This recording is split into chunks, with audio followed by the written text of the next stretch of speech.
Where's that darn Cardi Jew? They're making us ravenous look horrible.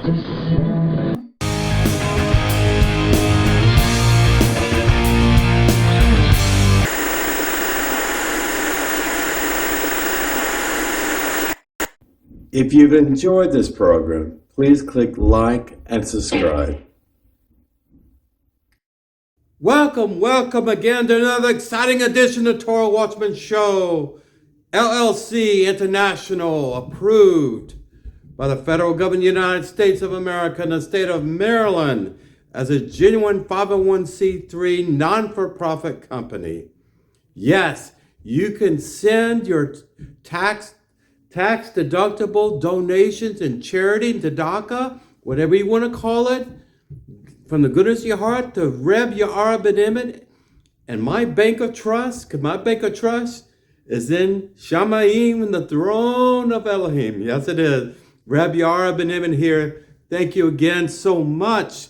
I am so humbled by my growing target audience. All my blessings to you, all my love and well wishes to B'nai Noach, to Abadiah, Ugandan Jews, and especially to my brothers and sisters around the world, the Khardi Jews, the only true sect of Judaism in existence, going back to the 9th century.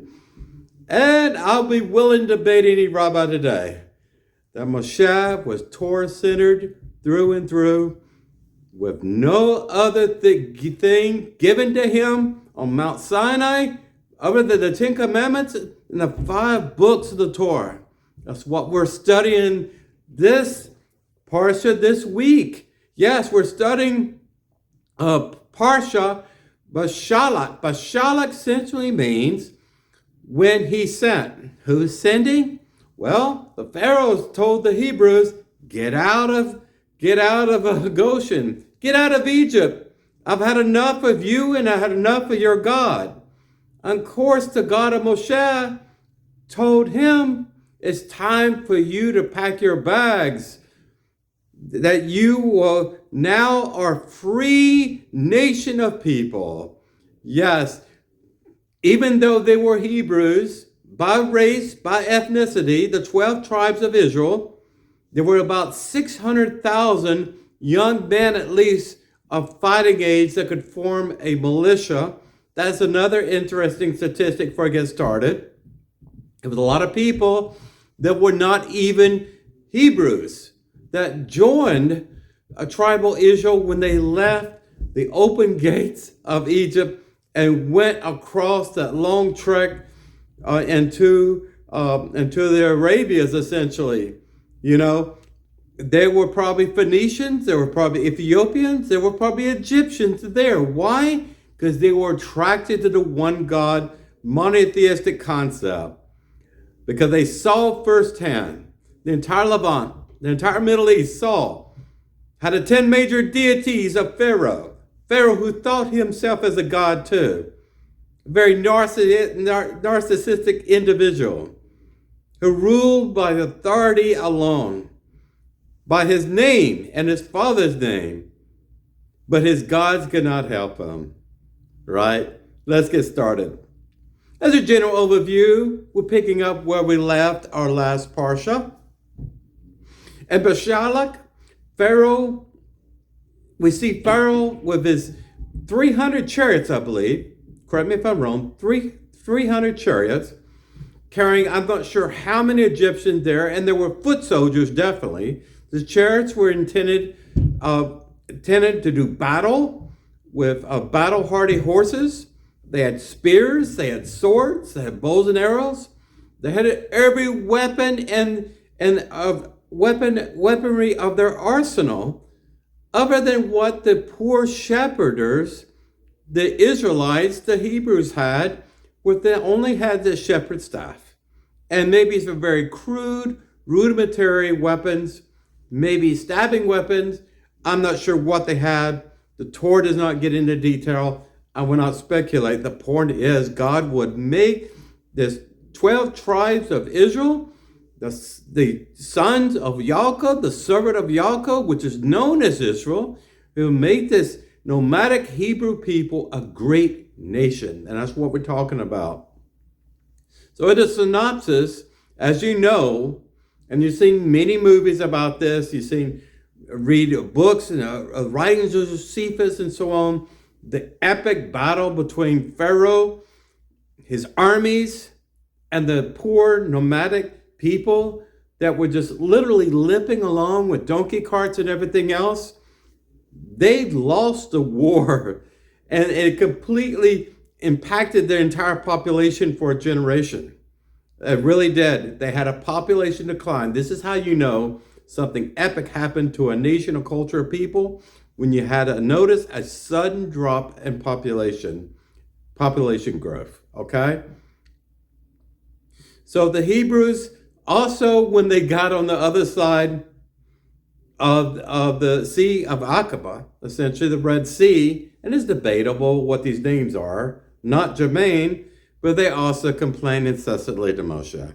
You know, just like children, you know, and when you go on a long vacation, are we there yet? Are we there? Essentially the same thing. Listen, it's very hot in the desert.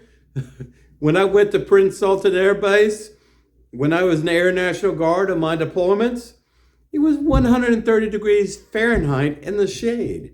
It was so hot that even breathing dehydrated you. So you can imagine how hot it was in that desert. The scorpions, the snakes, and the bandits, the Amalekites, and everything else. The reason why Elohim sent the people in such a rugged, arid, and very tough landscape, so that Israel's back would be broken and humbled even more than they were under the whip of the slave masters, the Egyptians. Why? Because God was making a great nation. He wanted Israel to depend and rely solely on Yehovah Elohim Emet, the one true God, right? So we're going to be talking about manna. We're going to be talking about quail. We're going to be talking about split open rocks with wonderful water coming out to quench the thirst of very doubting and very immature, infantile, I would say, individuals. They just were not there yet in their observance. So, you know, Elohim was so abundantly kind and considerate and compassionate people. 13 attributes of our God, you know, as one of those. It's just love and forgiveness and kindness and just forbearance with all of our sinfulness and our mistakes and lack of faith. God is there, right? Turn with me, please, to chapter 13.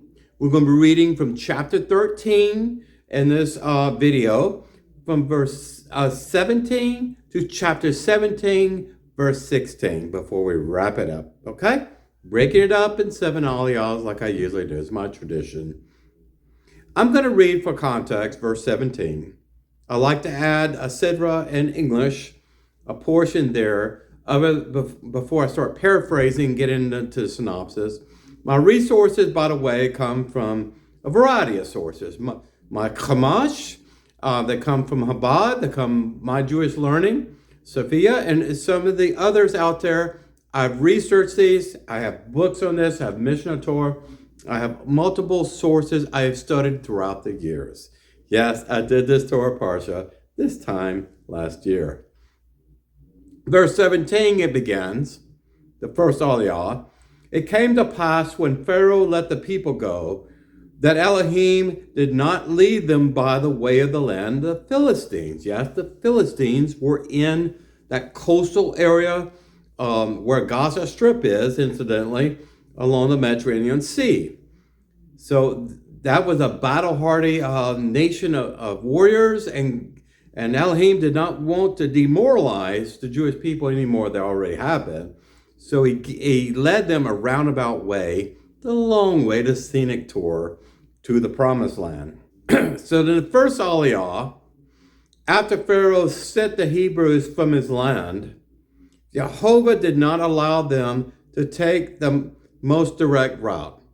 As I said, it's a synopsis of the verse, God did not want the people to lose heart. It literally says that in the translation. He did not want them to be disheartened or disappointed or afraid. Again, they were not trained to be warriors. But I tell you who was trained to warriors is the archangels of the Lord God, like Gabriel and Michael. They were going forth in front of the nomadic nation, tribal nation of Hebrews. They were there in the fire and the flame, defending them all the way against the Amalekites. We'll get to this, okay? So living in Egypt does something to a person. Being in slavery for more than 200 years or 2 centuries does a lot to a person's psychology. And you have that slave mentality. And part of them, when they woke up each morning in a new area, new land they'd never been to, they're used generally, but before the Pharaoh really increased the task load and burdens of them in the middle of the plagues that God sent to Egypt during that time, they had access to food. They had access to water and bread and common staples of life. They did not have those resources in the desert. I've been in the desert before. I told you, Prince Sultan Air Base in Saudi Arabia. I've been in the Mojave Desert, Death Valley. It's very, very hot and very, very dry. A lot of cacti, a lot of mesquite bushes and trees and things, but a lot of scorpions and a lot of snakes. I don't like to be around those kind of things, right? But anyway, all kidding aside, God provided a cloud for shelter during the day. You've seen some people with an umbrella in the middle of the summer, maybe along a beach, to keep the hot ultraviolet or infrared radiation, whatever, sunburn, whatever. You can get sunburn underneath a tree, but you did not get sunburned when Elohim was taking care of his people. I don't know what his Shekinah glory was comprised of, seraphim or something, or the atmospheric effects, but that shelter of cloud-like mass, the atmospheric effect, kept those burning rays off the backs of the Jewish people during the day.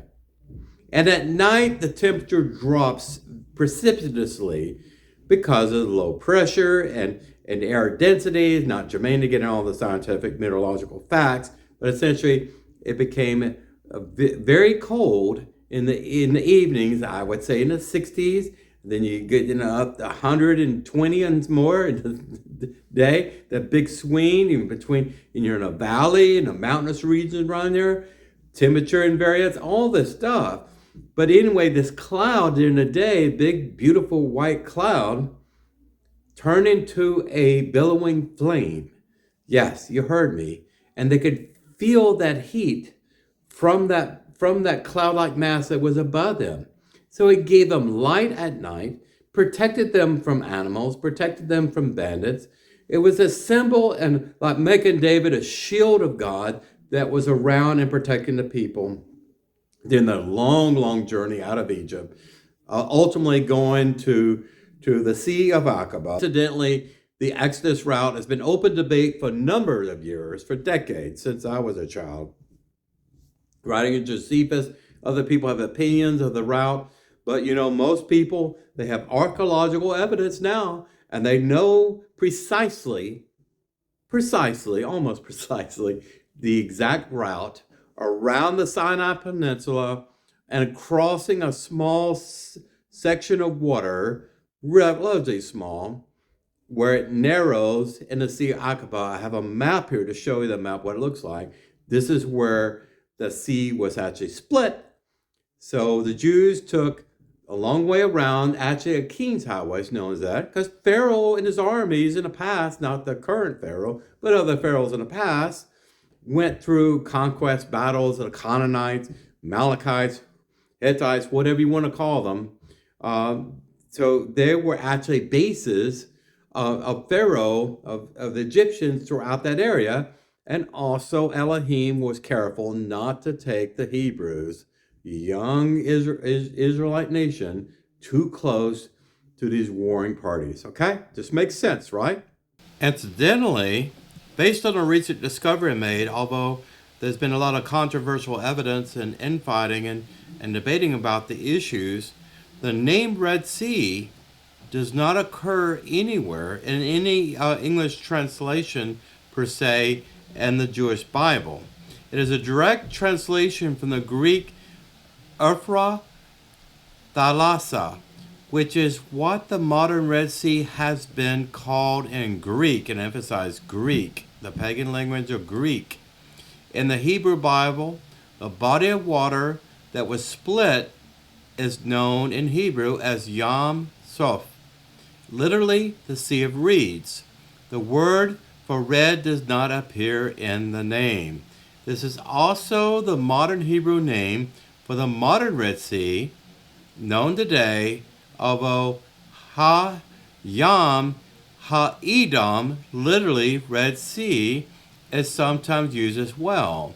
Why are we talking about Edom? Because the mountainous area of Edom actually crosses the extreme northern part of the Arabias. And I will talk about this later. So the Egyptian armies set out, probably maybe a day or two, or could be a week. God was working on Pharaoh's heart. He was not through with his miracles and witness before Pharaoh. And he hardened his heart and he sent out his best of the best, his killing machine, 300 chariots at least, and all the foot soldiers, sent them out in the desert quickly, more quickly than the elderly people that were limping along with donkey carts. They were coming after them quite fast. In chapter 14, verse 9, the Egyptians chased after them and overtook them and camped by the sea. Every horse of Pharaoh's chariot, every fighting force he could muster, every resource. Did he fully intend to kill each and every one of the Hebrews? He definitely wanted the head of Moshe, right? This is speculation. Or did he want to bring them back for the slave force and then brag to the rest of the Egyptian people that he defeated Moshe, and not only defeated Moshe, but defeated the God of Moshe? Just think about this, okay? Not necessary to speculate because it doesn't add that detail. It's not important, okay? So the horseman went out. His force was beside an area and the Sinai Peninsula area known as Pi Ha'araf, and I look at the map here behind me, in front of Baal Zaphron, unless, yes, there were mountains in this area there, and they had idols of Baal-Por and other Canaanite gods that were frequently worshipped on those high places. But again, check out the image here of the map. Again, these are approximate locations of these ancient areas that you read in the book of Shemot and Exodus, but we're fairly certain where these areas were at that time and where the fossil and archaeological remains are today. Okay? That's exciting to me. Okay? In the second Aliyah, the Hebrews noticed the approaching Egyptian armies, and they panicked. Of course they would panic. Women and children, kids would be screaming for their mothers to give them comfort. You can imagine the fear factor that was going on here. It was because there were no graves in Egypt that some of the Hebrews were saying to Moshe, and lack of faith. There were various levels of spirituality among this group. Some people no faith at all. Some people completely secular. The Levites pretty much were the creme of the creme, and they actually knew they were chosen as priests in the future, at least, But a majority, I would say, of people were completely illiterate. They could not read. They probably could not write. And they were totally dependent on Moshe to teach them everything that they would know as far as academics and spirituality. But they were very much afraid. You would be afraid too if you had a ferocious war machine heading toward you, and all you could do is either ride a horse, ride a camel, and just drag a donkey cart behind you. You can imagine the scene here, okay? So there's a lot of criticism against Moshe about how you brought us out to a dead end here. All we see here is open spaces. The ocean or the sea is in front of us as far as we can see. We have mountains on either side of us. We're caught in a ravine. We have no egress. We have no way out of this area. We are trapped. And that's why they were so concerned. And as they screamed to Moshe, and Moshe speaking on behalf of Elohim, he says, don't be afraid. Moshe assured them, stand firm and see Jehovah's Yeshua, his salvation, that he will wreak for you today. Jehovah will fight for you, and you shall remain silent in the process, and you will not have to lift one single finger of sword. You should not have to cover your eyes or your head. You know, they talk about duck and hide underneath a table when bombs fall, like in Israel and that kind of thing. This is very interesting. You know, the same God that promised the Jewish people during that time, I will fight for you. Don't be afraid. God is here for you today in the diaspora. God is here for the Jews in Israel. God is here for Bibi as well, and the chief of staff of the IDF. And all the arguments and fighting are going on in Israel right now, that literally fighting terrorists within the same area that the ancient Philistines used to be, the ancient enemy of Israel, that was renamed the whole area of Palestine. Not getting into a lot of detail, but I'm saying there's a lot of people that are afraid in Israel when you have bombs flying over your head and you're in a bomb shelter and your children have to go to school in bulletproof, plated, shielded buses. Just imagine this. And I'm afraid for my people, and I'm speaking euphorically, metaphysically, in metaphors, I'm sorry. I'm concerned that the people of Israel are afraid of the international world body, that it's impacting their thinking and their decision making, and they're going to make horrible, horrible decisions and walk away from the end goal, destroying their enemies utterly. Like God has said over and over again in the Torah, destroy the Amalekites, destroy the Canaanites, destroy them. If they try to exterminate you, you destroy them utterly. And I'm sorry I'm on my soapbox, but these people need to understand the remnant will be preserved in Israel for all times. God is there with them in their midst. When you see a shadow behind you, you know there's an angel that's walking beside you. I'm moving my family to Israel, and if I had to spend half my day in a bomb shelter, at least I would be my fellow Jewish brothers and sisters, right? So moving forward, verse 16, and we're talking about the third aliyah. And you raise your staff, Moshe, and stretch out your hand over the sea and split it, and the children of Israel will come in the midst of the sea on dry land. So this is a sequence kind of thing, okay? First of all, when the children of Israel were up against maybe a cliff or against the coastal area along the Sea of Aqaba or the Red Sea there, they had no other place to go. You imagine all the people there hoarding together in large groupings.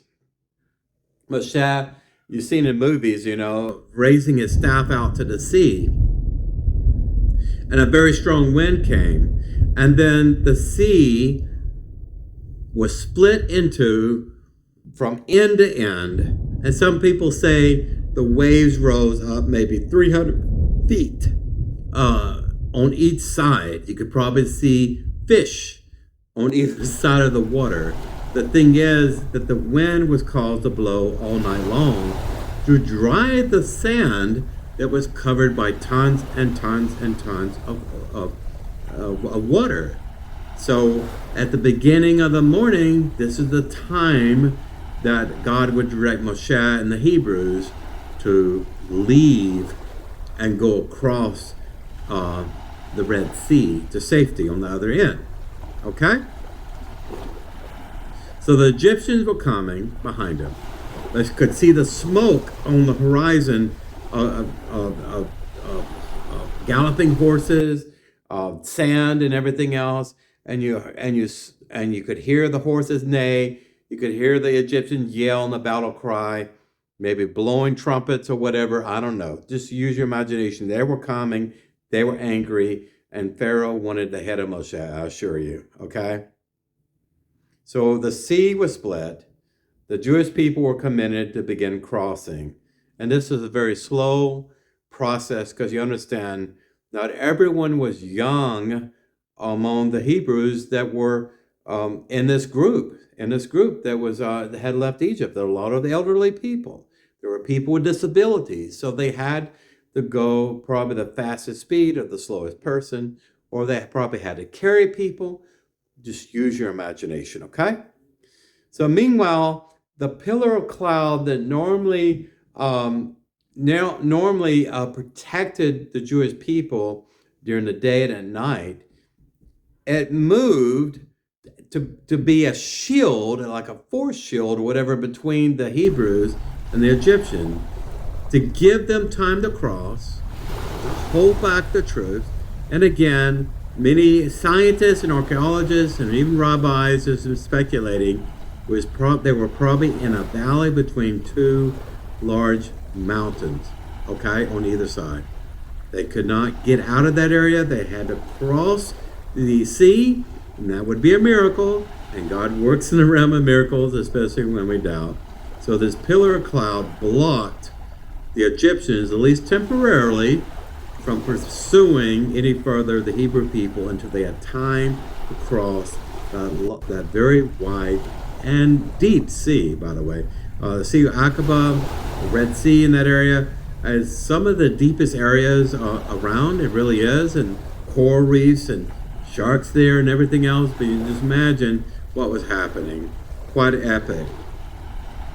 So after the Hebrews crossed on the other side, God had instructed Moshe to stretch out this staff, to divide the waves, to divide the sea, and when he crossed the other side, the same thing, conversely, to stretch out his staff so that the sea would collapse and close on top of the Egyptians. We're getting to that in the fourth ayah. So in verse 26, therefore the Lord said to Moshe, stretch out your hand over the sea, and the water shall return and cover the Egyptians, and you will never see them anymore. Last man and horseman will drown in the sea. Okay, says it in the Torah.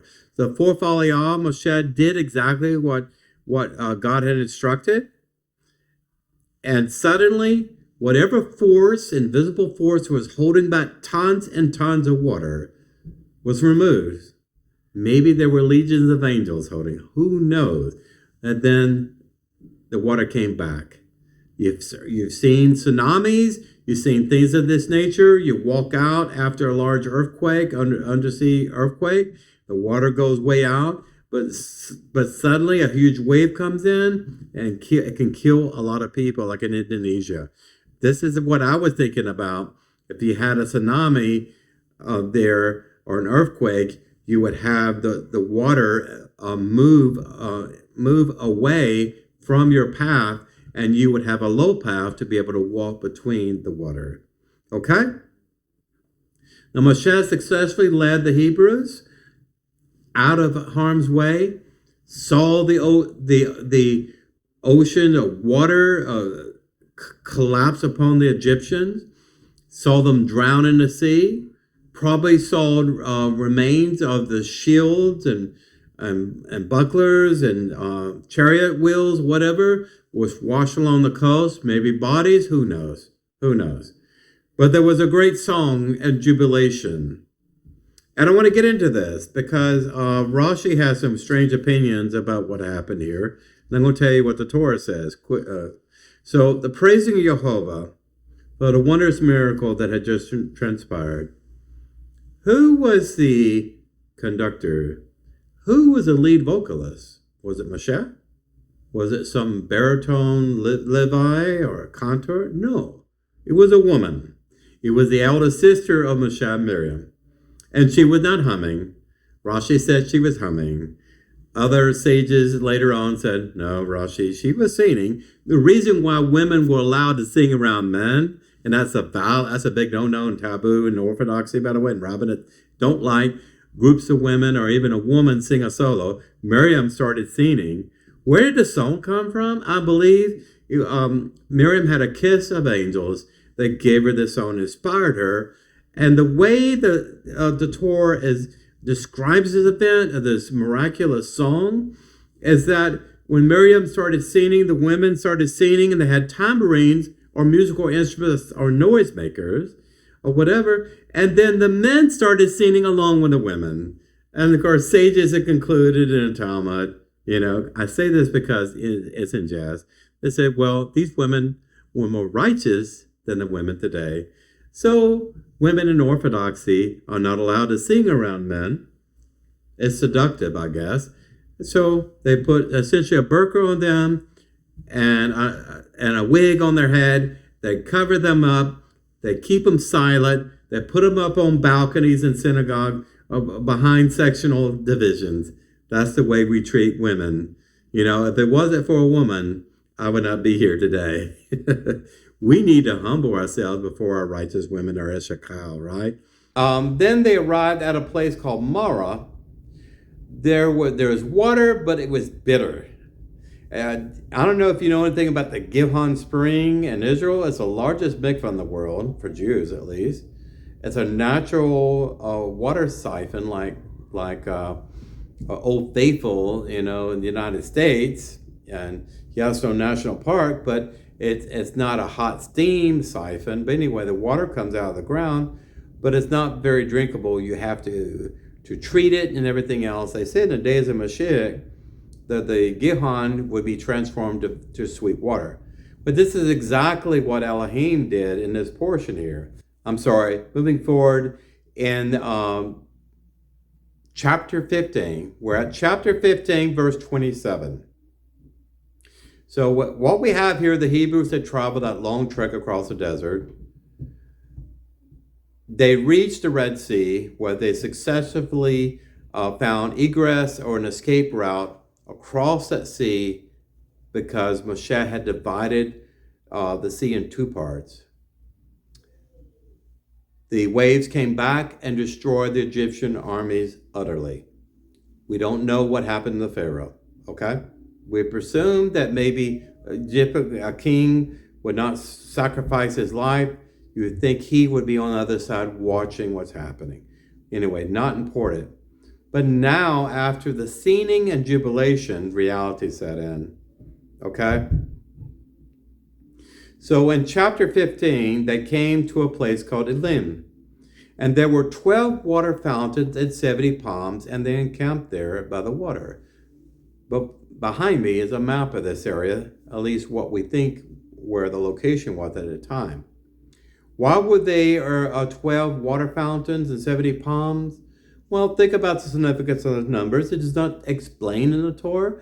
I'm not going to get into numerology, but essentially, there were 12 tribes.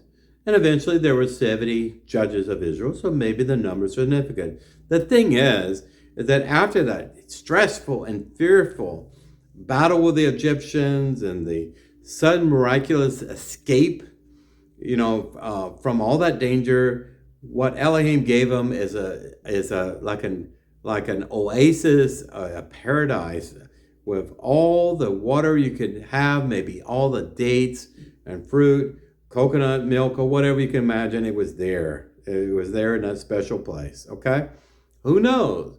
Maybe God grew the palms there years before so the Jewish people could benefit from it. That's the kind of father we have, right? So in the fifth Aliyah, 1 month after the Exodus occurred, 1 month after they left Egypt, the Hebrews' provisions, they ran dry. They ran out of ration, they ran out of food, they ran out of water. And they started complaining to Moshe again, mentioning nostalgically the as they call the flesh pots of Egypt, the bountiful fruit and produce and meat and everything else that they left behind. They thought they brought enough food, but they only brought as much as God wanted them to bring, because God wanted to be the provider, the caretaker for them, okay? So we had the manna in the day. What was manna? Well, you've seen snowflakes, so you can imagine snowflakes, essentially with that texture there, would fall upon the sand and the desert grass there, and then it would crystallize per se and become dry, like morning dew. Except when morning dew happens, morning dew dries quickly when the hot sun comes out. This became glistening white.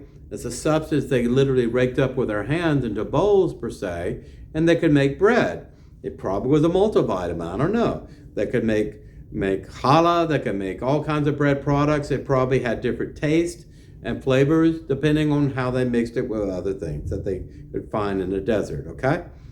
Now we had quail that came, huge flocks, migratory birds came in, and they benefited from the quail too, so they had meat toward the evening.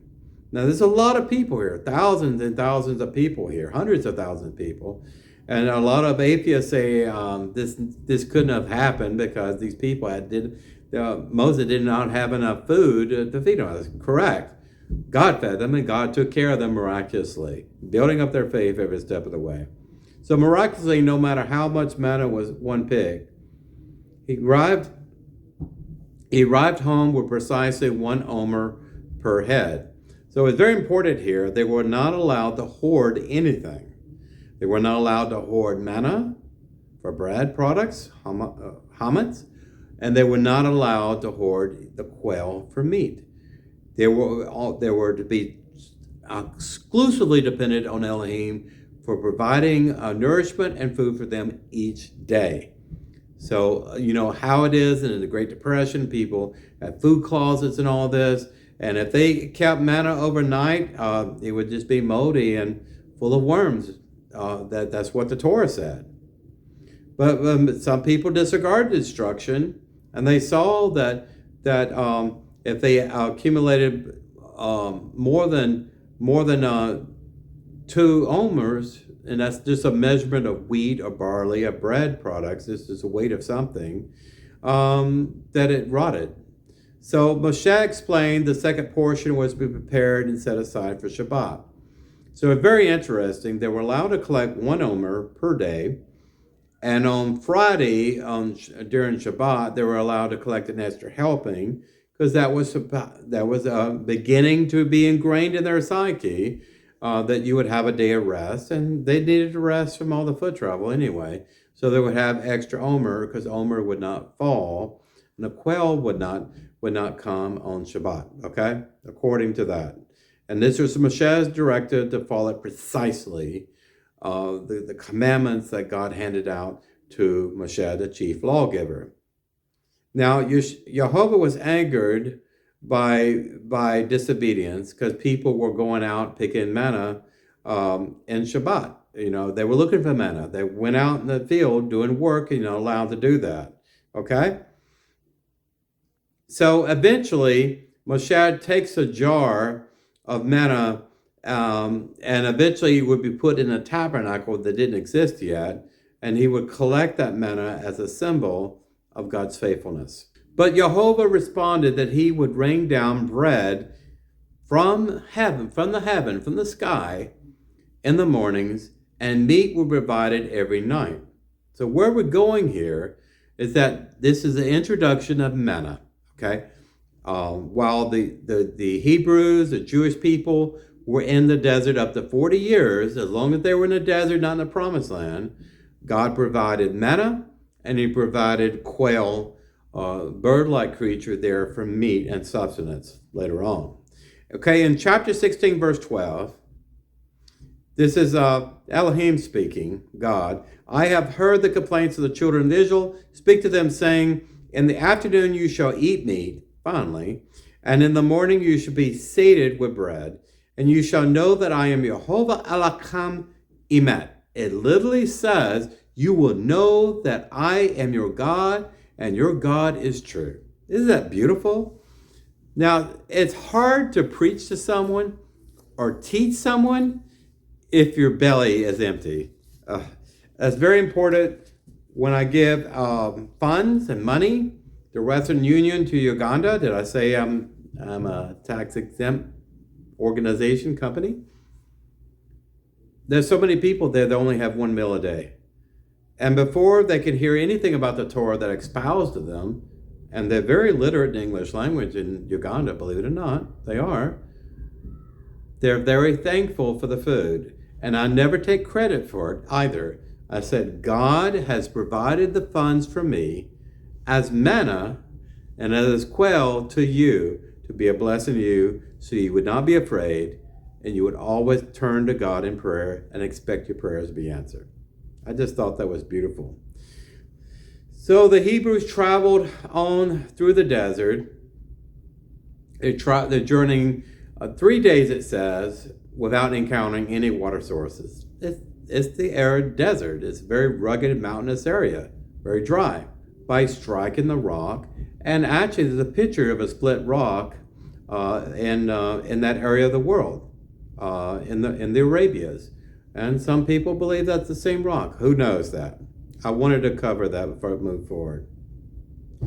So in the sixth Aliyah, after God addressed the complaints of the Jewish people, admonished them for the lack of faith, built up Moshe as his holy witness, worked some miracles there, because it required miracles among many witnesses. A miracle is not a miracle unless people see something supernatural happening.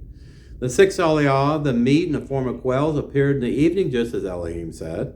They saw, first of all, how God could transform undrinkable and bitter water, and one situation through a miracle, built up their faith, and when they were their faith was refreshed, God took them to a natural spring full of 12 fountains and 70 palms. So you see that. Well, they cannot be an oasis at every path in our life. The life is not full of everything. It should be a blessing, but we have bad coincidence. We have bad circumstances in our life. And we should thank God for every glass of water. And hopefully your glass of water is always half full instead of half empty. Chapter 17, the entire community of the children of Israel journeyed from the desert, ascend, literally S-I-N, or it could be a Z, to their travels by the mandate of the Lord thy God. They encamped in a place known as Rephidim. You can see the mountainous area behind me, and you can see the map later on in this video. I'll show you the approximate location. Again, we're pretty sure where these ancient locations are as they contextually were back then. And there's no water again in that area, okay? So more complaining. So seventh Aliyah, the Hebrews journeyed further, and as they arrived in Rephidim, their drinking water ran out again. The Hebrews complained, and Jehovah instructed Moshe to smite a certain rock with his staff. While water came pouring out of the rock, and the people drank. The Amalekites then came and attacked the Hebrews. Who were the Amalekites? Well, these were ancient people, warlike people from the descendant of Esau. Of course, Amalek was the grandson of Edom. And Esau intermarried with the king of Seir in that time. And of course, Esau never forgot how he had his birthright taken away. He passed that generational hate down through his children and his children's children, the Amalekites, whatever, who worshiped many, many gods and forgotten the God of Esau, and Esau forgot the God of his forefathers too. Well, every time the Jews got down and they were vulnerable and weak and tired, the Amalekites came and tried to kill them. What does that sound like? What's going on in Israel and the Palestinians? Excuse me. The Amalekites came and attacked the Hebrews, but Moshe directed his student, Joshua. I think it's the first time Joshua was mentioned here. And he's probably a much younger man than Moshe. In fact, I know he was. To assemble an army and battle Amalek. Now, they probably had time to forge crude weapons and things of this nature.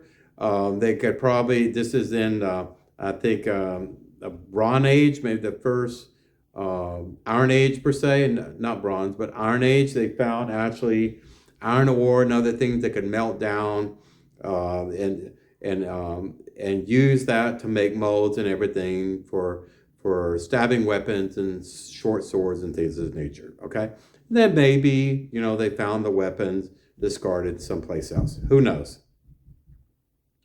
But God was their protector. Amalek came, and they were taking advantage of the Jews when they were down. So what happened is that God instructed Moshe to go up on a high mountain in front of the people so they'd have a rallying, victorious kind of cheer session that they saw Moshe. They had faith. But the key is here that Moshe had to hold his staff up. Moshe was an old man. So he had Joshua and probably Caleb on the other side. Two men were holding up his arms like this. And he was holding his staff. So when Moshe held his staff up, the Hebrews were victorious. When his arm grew tired and fell down, the Amalekites were victorious. So what they figured out, hey, if Moshe holds up his arm, if we hold up his arm, we will win the battle. And that's surely what happened in the story. Very important here, the curse of Amalek, okay? Amalek is an ancient people that lived south of Judea, and I'll show you this on the map here, all the way into probably the Sinai Peninsula area there, okay? On the other side of the Jordan River, south and east of Judah or Jerusalem, okay?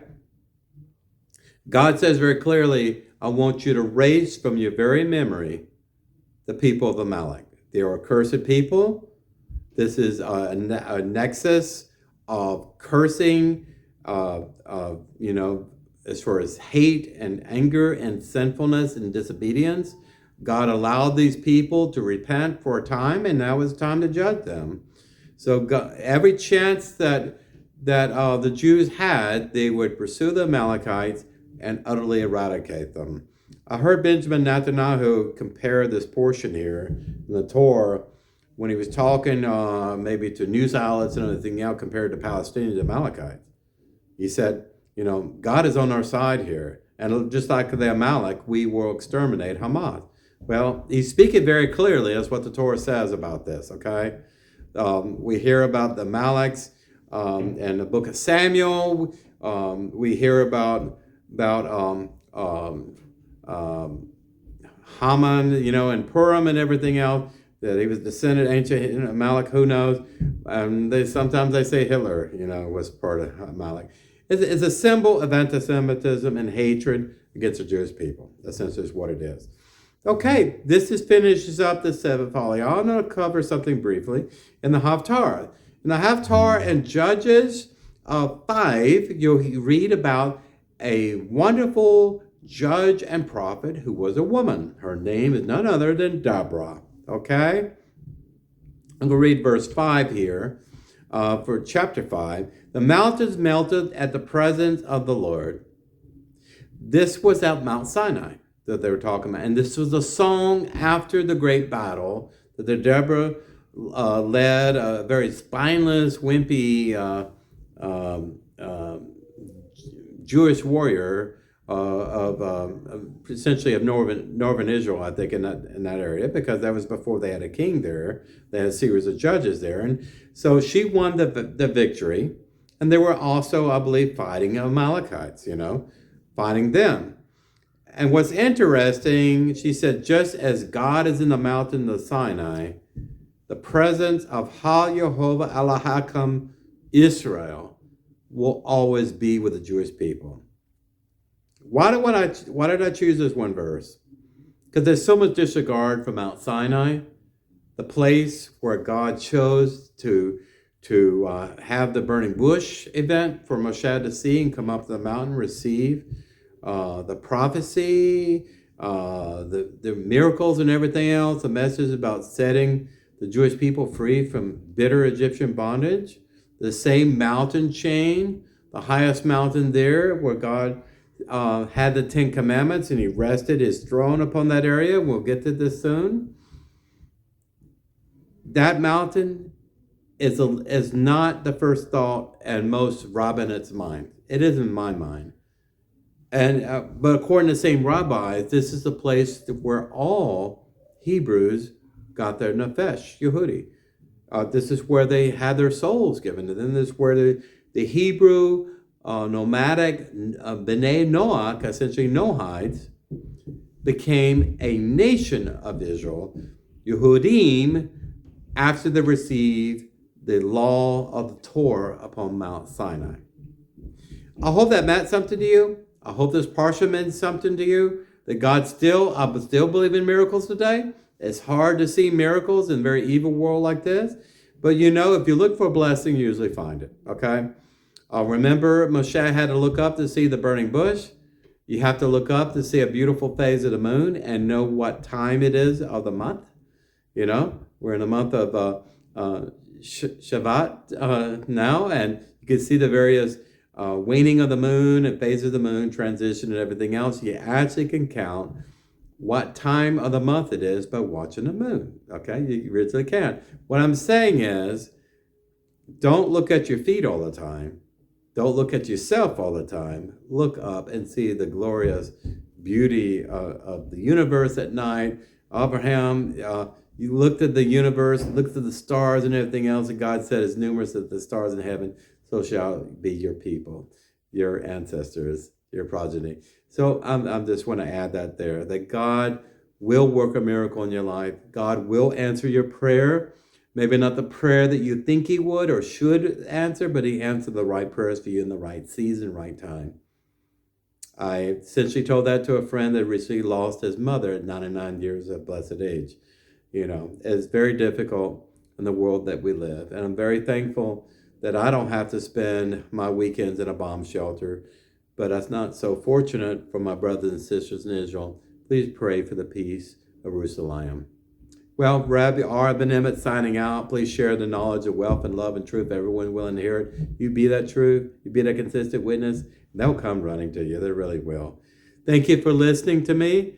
Please share how much I care about everyone here. I look at you as my large external muspolka, and I try to be as welcoming as I can to you. And if you want to reach out to me, I will post my email address on this video, and you can send me any question you have. I also have a Facebook portal as well for Cardiism on the East Coast, and you're welcome to come. I invite everyone to come. It doesn't matter who or what you are. God loves you, and I'm mandated and committed to love you in the same equality, as diverse as we are. Take care. God bless, and shalom alaikum. I'll see you real soon. Until next time.